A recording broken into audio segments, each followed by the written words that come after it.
Hello everyone, welcome to the e-learning program initiated by Sri Gyanandri Vidyapith for the students of Standard 8.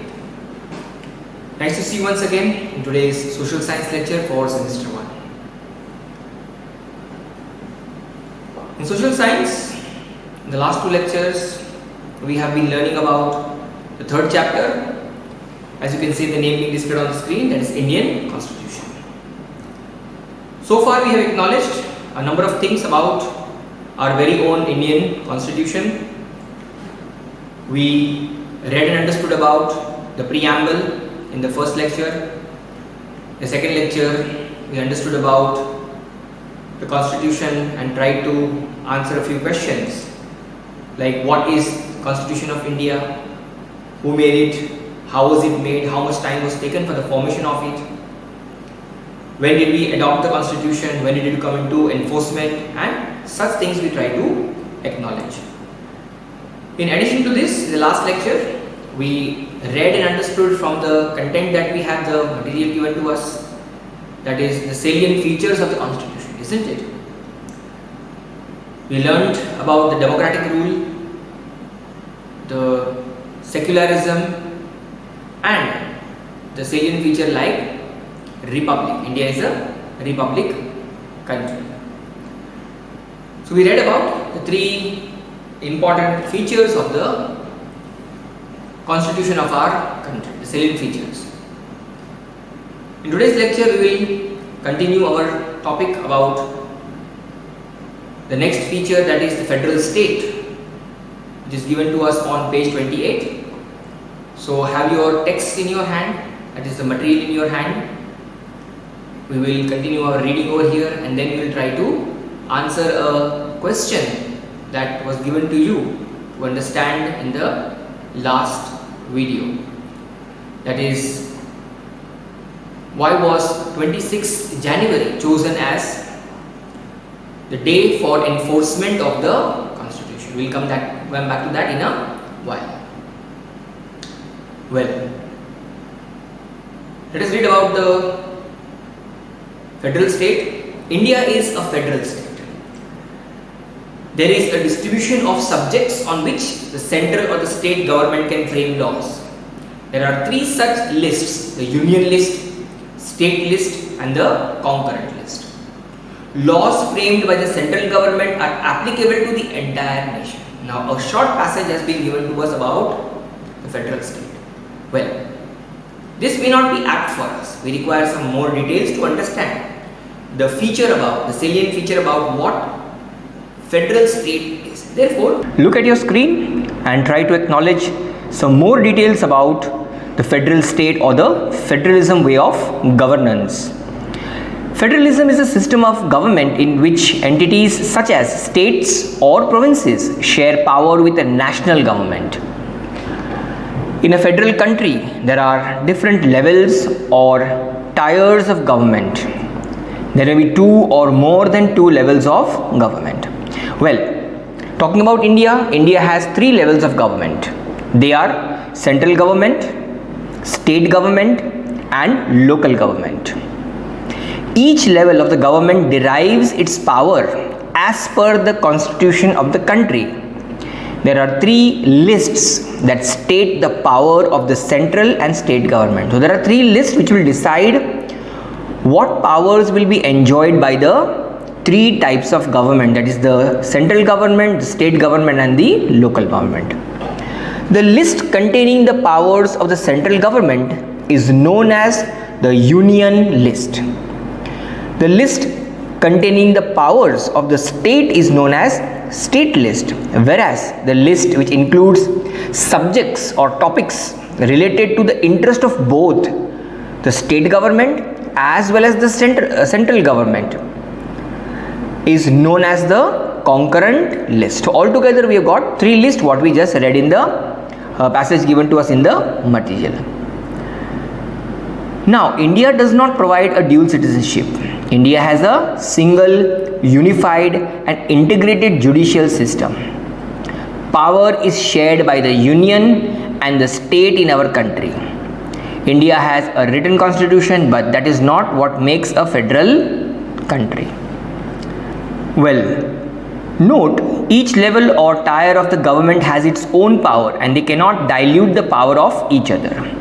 There is a clear division of power between the different government levels. Federal also means belonging or relating to the national government or a federal country rather than to one of the states within it. So I hope the concept about federal state is now clear to you. Well, before we proceed reading the next part, that is the fundamental rights given to us in our material, let us try to answer the question that we asked to ourselves in the last lecture given to us on page 26. In the think section, do you know why the day of 26 January was selected to enforce the constitution? Well, we should know why this particular day was selected. Although the constitution was adopted quite earlier, isn't it? It was adopted on the 26th of November 1949, but it did not came into enforcement till 26th January 1950. There is a gap between these 2 days. So have a look at the image being displayed on your screen, giving you information about why this particular day was selected.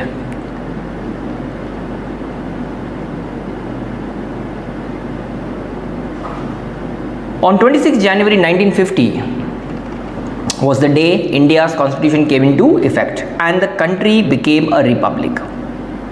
The day 26th was chosen for a particular reason, and it is marked a key event in the struggle for India's freedom from British rule. Well, we were under the clutches of the British rule. Why was 26 January chosen to be India's Republic Day? Well, asking this question and answering in this manner, in 1929, Lahore hosted the Indian National Congress session, in which Jawaharlal Nehru was president.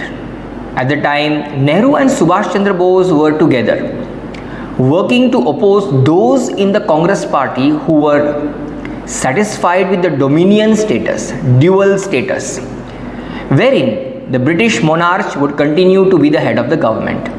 So, dominion status was about that Indians also rule themselves, but the head would be the British people. So that's called what was called the dominion status, a dual status, wherein the British monarch, the British rulers would continue to be the head of the government. And Jawaharlal Nehru and Subhash Chandra Bose did not accept this. Therefore, they protested against this and a meeting was held. On December 31, 1929, Nehru hoisted the tricolour on the banks of the river Ravi and demanded Purna Swaraj, complete Swaraj or complete self-rule. So they had demanded that they wanted complete Swaraj. They did not want to partially rule their country. So partial rights were given to the Indians at that time to rule their country, but they were not satisfied with this. They wanted complete freedom from British rule. And the date set for the independence was January 26, 1930. So they had set a date that on 26 January 1930, that is 20 years before, earlier, prior to the implementation of the constitution. So 20 years earlier date, they had taken up a kind of resolution, a vow to themselves that we will demand for complete Swaraj, Purna Swaraj. The day was then celebrated as Purna Swaraj Day for the next 17 years. So for 17 years, even before independence, before the implementation of the constitution, enforcement of the constitution, this particular day, 26 January was being celebrated as the day of complete freedom or Purna Swaraj, and that continued for 17 years. On January 26, 1930, the Congress passed the Purna Swaraj resolution or the Declaration of Independence. So they not only mesmerized this, they not only discussed upon this, but they passed a resolution also, or the Declaration of Independence, that we are independent. They considered themselves to be independent. They declared themselves to be independent. Well, what was the declaration? We will see in the next image.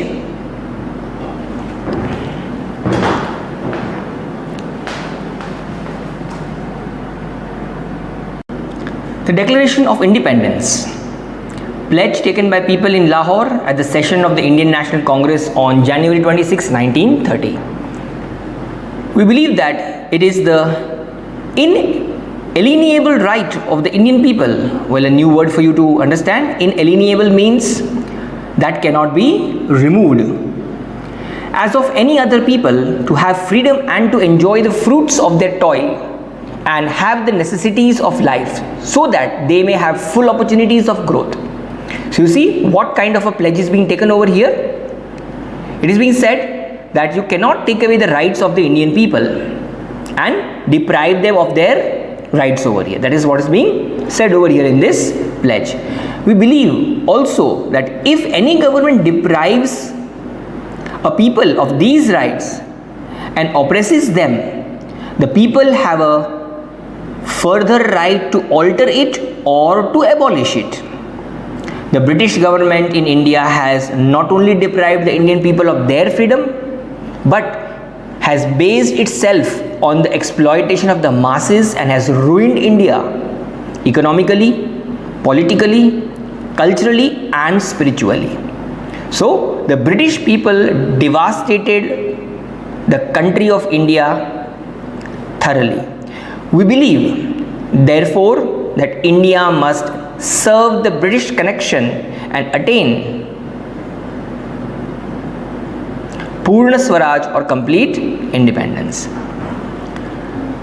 We hold it to be a crime against man and God to submit any longer to a rule that has caused this fourfold disaster to our country. We recognized, however, that the most effective way of gaining our freedom is through non-violence. We will therefore prepare ourselves by withdrawing, so far as we can, all voluntary association from the British government, and will prepare for civil disobedience, including non-payment of taxes. We are convinced that if we can but withdraw our voluntary held and stop payment of taxes without doing violence, even under provocation, the end of this inhuman rule is assured. We therefore hereby solemnly resolve to carry out the Congress instructions issued from time to time for the purpose of establishing Purna Swaraj. So Purna Swaraj was demanded, and this was the pledge taken by the INC members at that given point of time. In the next image, Purna Swaraj Day becomes Republic Day. When India became independent in 1947, the day set by the British was 15th August, chosen to coincide with the second anniversary of the day when Japanese forces submitted to Allied powers after the Second World War. The historian Ramachandra Guha notes, freedom finally comes on a day that resonated with imperial pride rather than nationalist sentiment.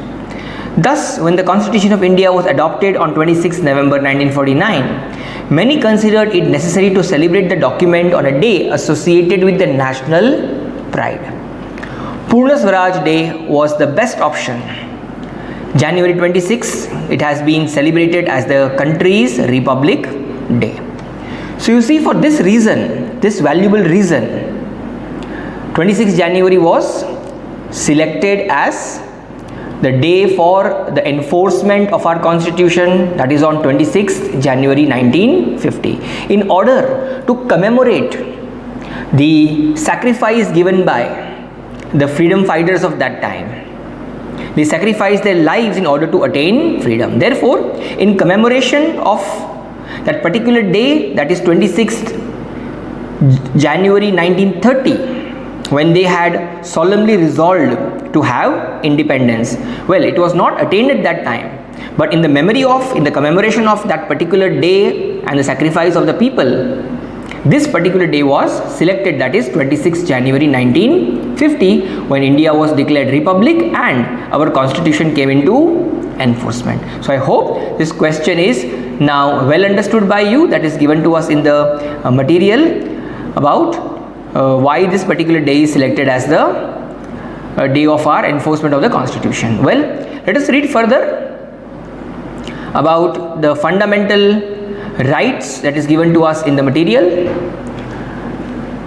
Fundamental rights of Indian citizens are provided by the Constitution of India that was adopted on the 26th of November in the year 1949. So we adopted the constitution in the year 1949, and it clearly states, and it is mentioned in it along with the other necessary things, the fundamental rights is also mentioned. The fundamental rights of Indian citizens guarantee that the residents of the land, that is the residents of our very own country India, can lead a peaceful life. We can live very peacefully in our country as long as they inhabit the country, as long as they live in the country. We have only one citizenship, isn't it? So as long as they inhabit the country, as long as they live in the country. Say for example, you start residing in another country, then the country is not responsible for a peaceful life or your protection. Well, as long as they inhabit, they live in the country, they reside in the country, the constitution guarantees we can live a peaceful life. The individual fundamental rights of Indian citizens are most of the time similar in all the democratic countries. So in all the democratic countries where you find different rights, isn't it? Similarly, we have got similar rights in our country as well. Well, some have been mentioned over here, as you can see. The individual fundamental rights to Indian citizens include the following. Now, what are they? Equality before law. So, each and every Indian citizen, male, female, children, be of any caste, community, creed, religion, color, sect, isn't it? All are equal in the eyes of law. So, equality before law. We enjoy the same laws. Each and every Indian citizen enjoys the same laws which are governed in the country. Next is the freedom of religion. We are free to follow any religion of our choice. We are free to have any kind of faith of our choice. Not just follow the religion or believe in a religion, we are even free to propagate our own religion as well. So freedom of religion has been given by the Indian Constitution to the people of India. Freedom of association and peaceful assembly. Third point, freedom of association means gathering. We are allowed to gather, isn't it? We make number of gatherings, gathering in times of weddings, gathering in time of celebrations. We have gathering at speeches. So we have the permission, we have the freedom to assemble, association and peaceful assembly. Many times we have got gatherings, isn't it? Mass gatherings, what we say. So freedom of association and peaceful assembly is given to us as a right by our constitution. Next is the freedom of speech and expression. So as Indian citizens, we have the permission, we have the allowance, we are allowed to speak freely in our country, to raise our voice.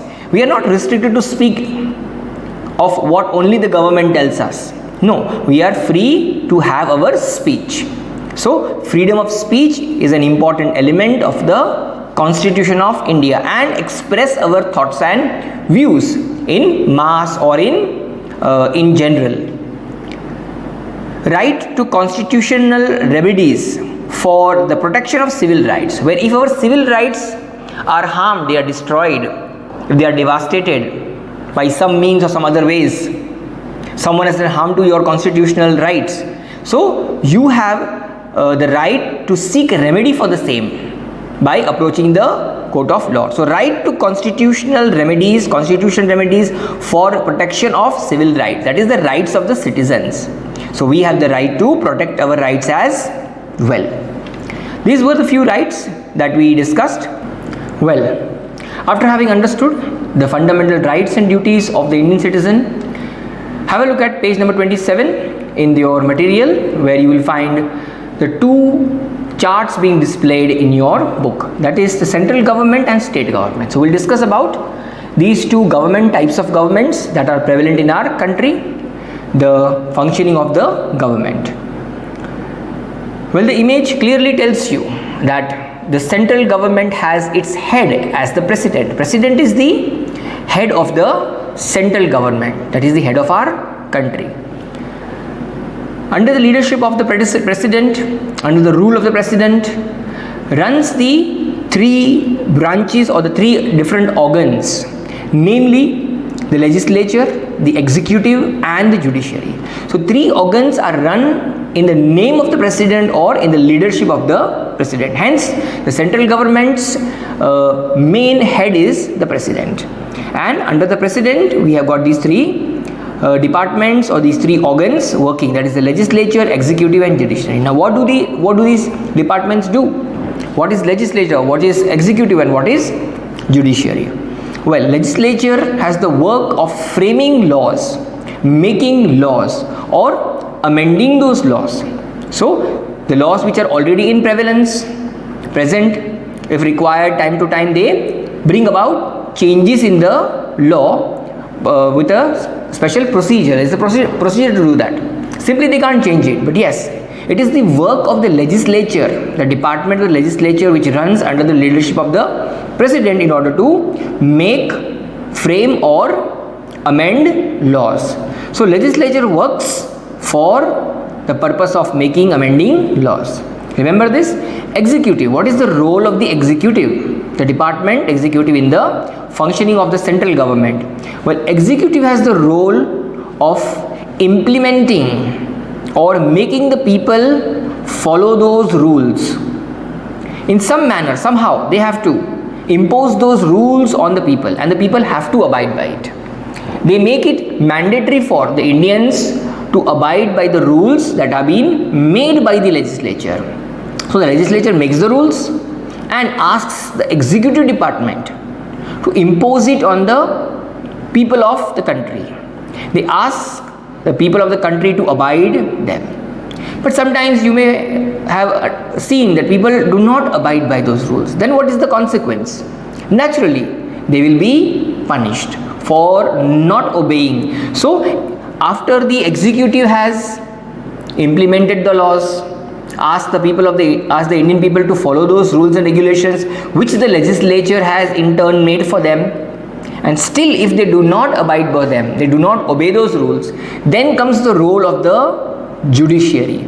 So judiciary is the third organ of the central government working under the leadership of the president, and that is to punish the offenders, the ones who do not obey, do not listen, do not abide by the laws that have been implemented by the executive body or the execution or the executive organ. Then comes the role of the judiciary, that they have to forcibly punish in order to make them abide by it. Therefore, legislature, executive and judiciary are the three organs of the central government working under the leadership of the president.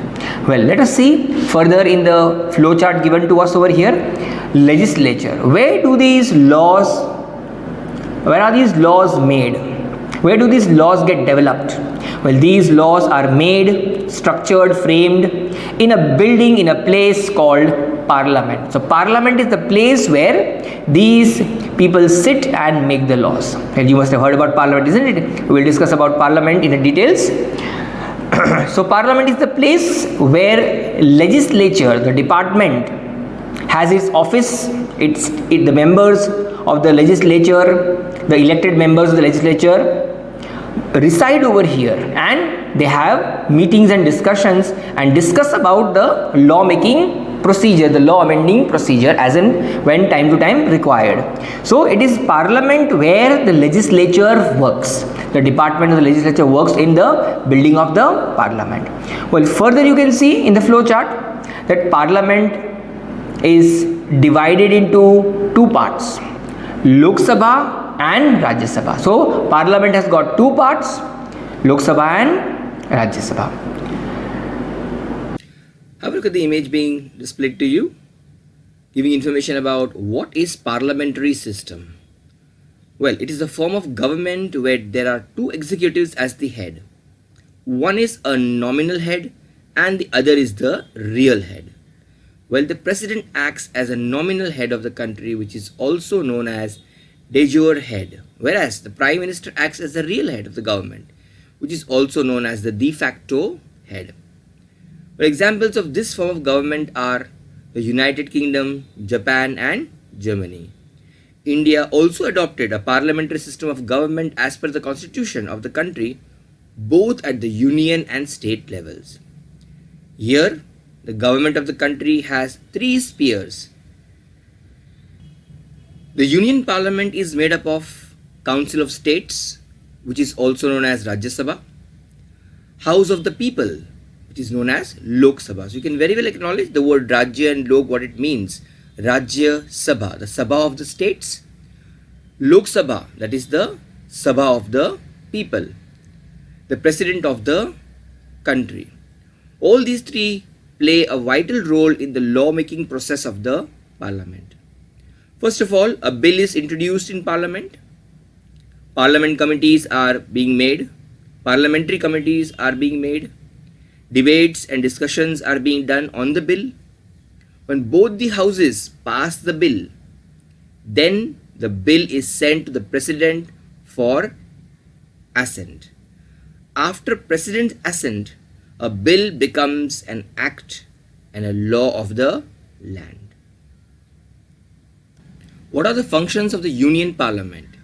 Part 5 of the Constitution of India deals with the functions of the Union Parliament. Well, these functions are mentioned below. Legislative functions. Union Parliament works as the highest lawmaking body in the country. The 7th schedule of the Constitution provides 3 lists. As learned earlier, the Union list, the State list and the concurrent list. Union Parliament makes laws on the subjects mentioned in the Union list and concurrent list. It also makes laws on the State lists subjects in some conditions. The next function is the executive functions. After making the laws, the duty of implementation is on the executive branch of the government. Executive and legislative branches are interdependent on each other. So you see there is an interdependence on each other. The executive will depend upon the legislature in order to implement those laws. Parliament keeps check on the executive and executive keeps check on the legislature. For example, no confidence motion can be passed by the legislature in the Union Parliament to remove the Prime Minister along with his cabinet ministers. So you see a system which is very well defined over here, so that no wrong can be done. Well, apart from the legislative and executive function, there are some other functions that we need to know. There are various other functions of the Union Parliament besides the above mentioned functions. The Parliament has amendment powers. They can change the Constitution of India by following the established procedure. So there is a procedure to change the amendment. So it's not an easy way to do it. Someone thinks it and it's done. No.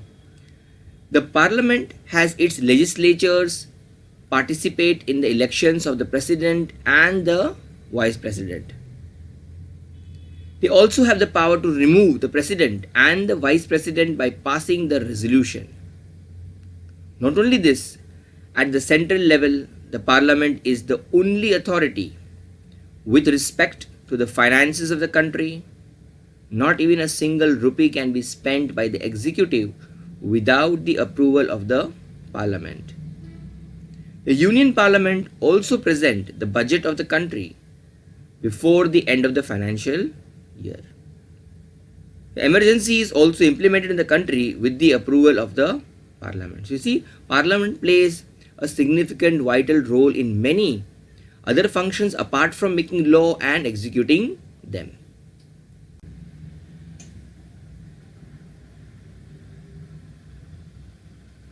Now let us have a word about the members of the Parliament.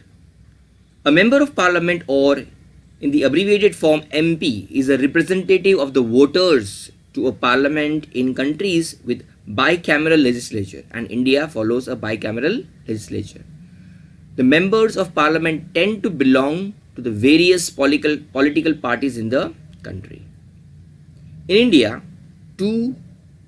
India, there are 2 houses of the parliament, including the Rajya Sabha or the House of Elders, the Lok Sabha or the lower house of parliament. Let us now see the constitution of the members of the Parliament of the Rajya Sabha.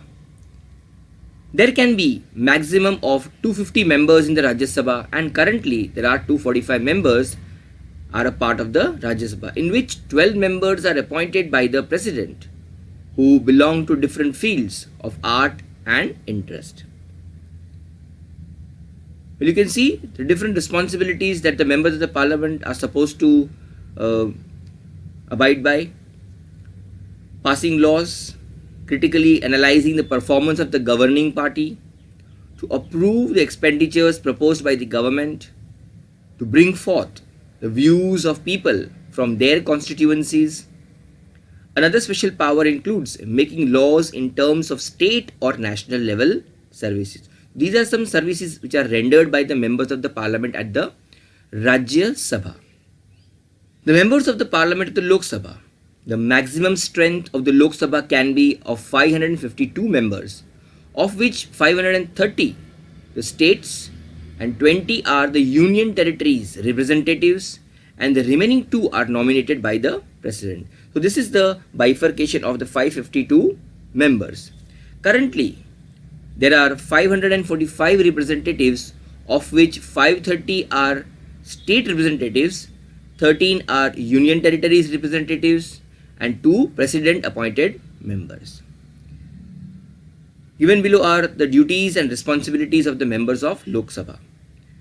To pass the laws in India for Lok Sabha, ensure the governing party performs its duties well, to represent the views of the people from their constitution in front of the Lok Sabha.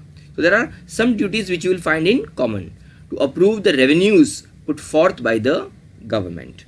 Under the executive department, the head is the Prime Minister. So Prime Minister is the head of the executive department. Under the leadership, under the guidance of the Prime Minister, the executive team works. Prime Minister along with his cabinet ministers, where he distributes the portfolios, the different departments.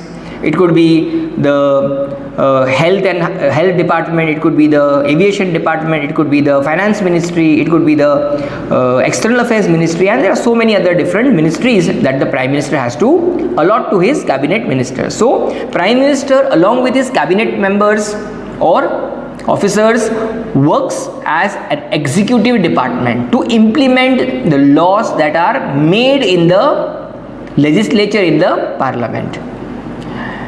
Whom does he require? Council of Ministers. The very next thing you can see over there in the box over there under the word Prime Minister, Council of Ministers. Now this is the same thing what I said: Cabinet Ministers, Council of Ministers. He has his own team, because he is not the only one who is going to go out there and implement these things. He requires a lot of manpower, people, isn't it, to implement all those laws in every town, village, isn't it, district, wherever. So because the laws made by the legislature on a central level are applicable to everyone throughout the country, pan India it is applicable. Therefore, he requires Council of Ministers to work for him. Therefore, the executive works with the help of the Prime Minister, the Council of Ministers which he has. Third one is judiciary. Well, we know, we just discussed that judiciary is an organ of the central government which comes into force when someone has violated the laws. When the laws are not abided by the people, there is a need for the judiciary to punish them so that others don't make such mistake. It is required for the judiciary to give them a suitable punishment. Otherwise, what happens? Nobody in the country would be abiding by the laws made by the legislator or implemented by the executive body.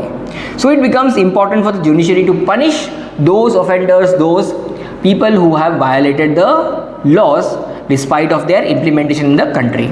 So judiciary is made up of the different courts in the hierarchy that you will be learning in the other chapters about the court, Supreme Court. A special chapter is there about this.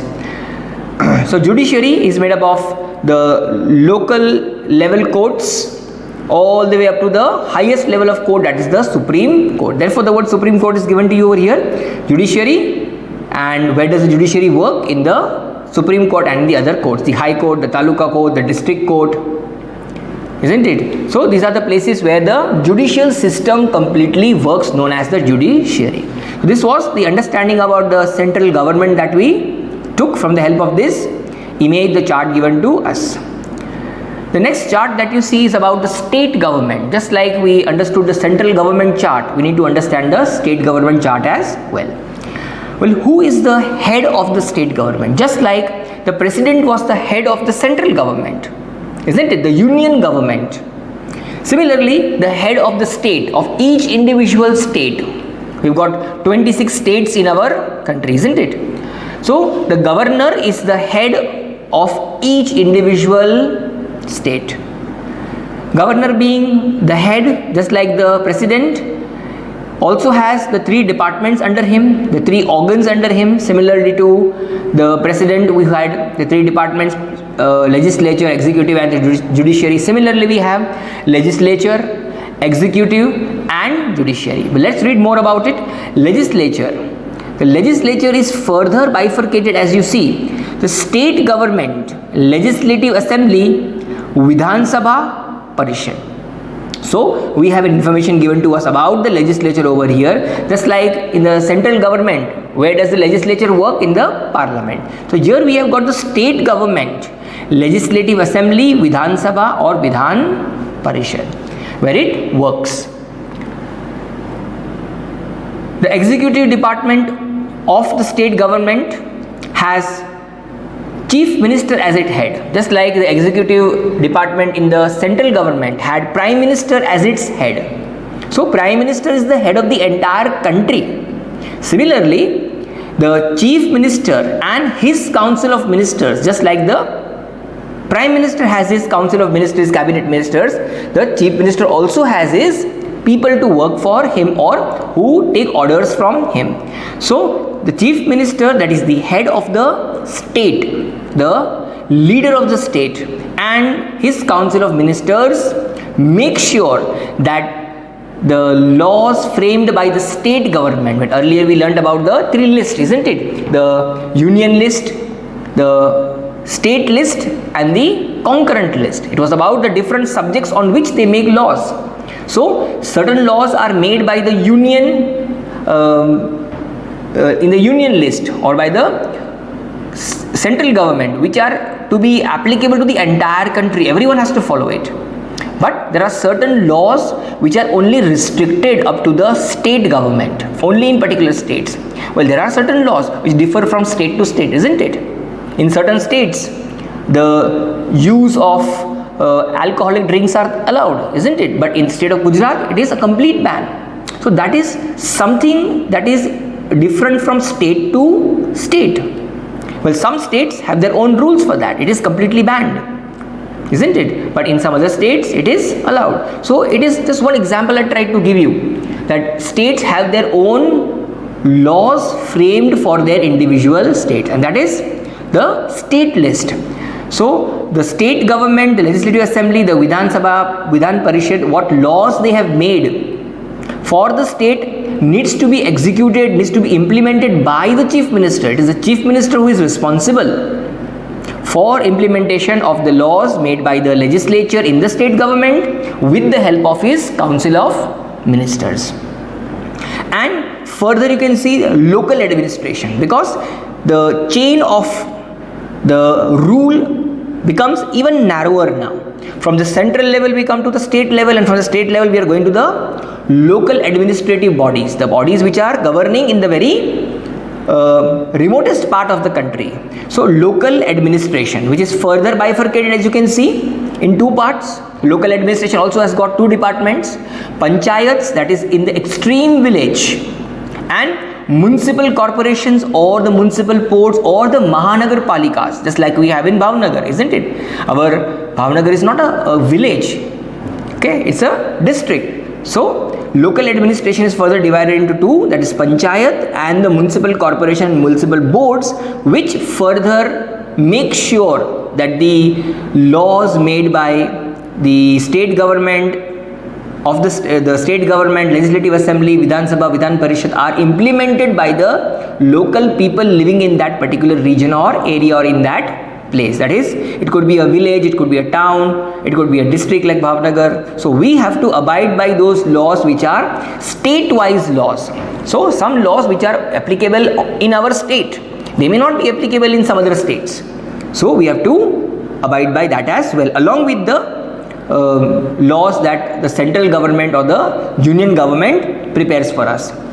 Finally, the third organ that we are going to discuss about is the judiciary. Well, earlier I told you that the entire judicial system, the highest one is the Supreme Court, which is at the central level. So talking about the judiciary or the judicial system in the state level, we have got the courts of three different hierarchies. That is subordinate courts, that is the lowest courts, followed by the upper level of court, that is the district courts, and the highest in the state would be High Court. So High Court is the uppermost level of court that you find in a state. Each state would be having their High Court. Well, there is only one supreme or the Supremo Court, that is the Supreme Court for the entire country, where the decision is final. So I hope you understood about the image that I tried to explain to you about the different workings of the state government and the central government respectively. Well, let's read the few lines given to us. Legislature, executive and judiciary are the organs of the government. So remember, these are the three important organs of the government, be it central government or the state government. Legislature makes laws, executive with the help of civil service officers. So you see, it requires civil service officers to implement the laws, and judiciary makes people follow the law and does the work of providing justice. It imparts justice to people. If someone has been violated of his civil rights, isn't it? Or someone has done harm to something, it is the Supreme Court who gets back the right of the person. So this is the work of the legislature, the executive and the judiciary, the three organs of the government, be it the state government or the central government. Well, let us now discuss the homework for today. For today's homework, you will be writing the identify me given to you on page number 30. So have a look at page number 30 in your materials given to you. Identify me, you have got 15 of them. So write the question along with the answers, identify them with the description given to you for these 15 sentences. Followed by the match the following. You've got 3 tables given to you, table number 1, 2 and 3. So as a part of the homework for today's lecture, you will be writing the identify me with their answers and the 3 match the followings, that is match the following number 1, 2 and 3. Note it down.